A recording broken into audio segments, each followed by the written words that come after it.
প্রাথমিকভাবে দেখে মনে হবে কোনো মহাকাশযান উড়ছে আকাশে, কিন্তু এটি আসলে ইরানের সেই বিধ্বংসী মিসাইল, যা নিয়ে বহু বছর ধরেই চলছিল আলোচনা।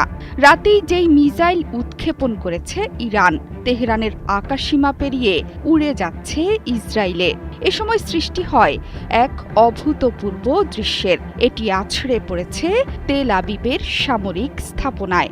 এই আল্ট্রা হেভি দূরপাল্লার ব্যালিস্টিক মিসাইলের ক্ষমতায় রীতিমতো চমকে উঠেছে গোটা বিশ্ব। অপারেশন ট্রু প্রমিস 4-এ ইরানি মিসাইল সেজ্জিলের আকাশে মহাকাশযানের মতো উড্ডয়নকে ঘিরে তৈরি হয়েছে তুমুল চাঞ্চল্য।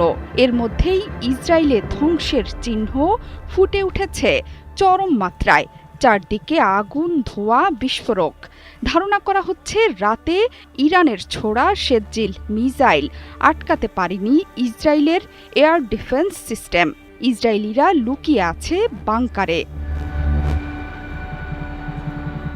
আইআরজিসি এরই মধ্যে জানিয়েছে, আক্রমণের প্রথম কয়েক ঘণ্টায় পুরনো মিসাইল ছোড়া হয়েছে। এরপর রাতে ছোড়া সেজ্জিলে ইরানের অবিশ্বাস্য মিসাইল ভান্ডারের প্রথম মহাশক্তিশালী মিসাইল হিসেবে আছড়ে পড়ে ইসরায়েলে। ইরানের সেজ্জিল মিসাইল সবচেয়ে নির্ভুল এবং শক্তিশালী কৌশলগত অস্ত্রগুলোর মধ্যে একটি। সম্পূর্ণ দেশীয়ভাবে তৈরি ব্যালিস্টিক মিসাইল, যা 2000 থেকে 2500 কিলোমিটার দূর পর্যন্ত যেতে পারে। 700 থেকে 1000 কেজির বিস্ফোরক বহনে সক্ষম। 2008 সালে প্রথমবার এই মিসাইলের পরীক্ষামূলক উৎক্ষেপণ করে তেহরান। এমনকি 2021 সালেও সামরিক মহড়ার সময় সেজ্জিলকে গুরুত্বপূর্ণ অস্ত্র হিসেবে বিশ্বের সামনে আনে তেহরান। তখন থেকেই ভবিষ্যতের আক্রমণে সুপারসনিক এবং ব্যালিস্টিক মিসাইল ব্যবহারের সিদ্ধান্ত নিয়েছিল তেহরান। ইরান যে শুধু সেজ্জিল দিয়ে ইসরায়েলে ধ্বংসযজ্ঞ চালাচ্ছে তা কিন্তু নয়।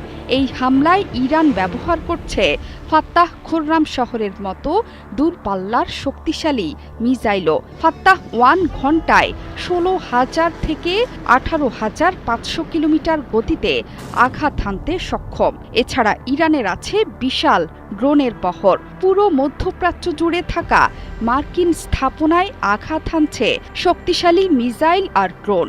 সব জায়গা থেকেই আসছে হতাহতের খবর। এর মধ্যেই ইসরায়েলে ধ্বংসযজ্ঞের ভিডিও ছড়িয়ে পড়েছে সামাজিক মাধ্যম থেকে গণমাধ্যমে। চারদিকে ধোঁয়া, আগুন, বিস্ফোরণ।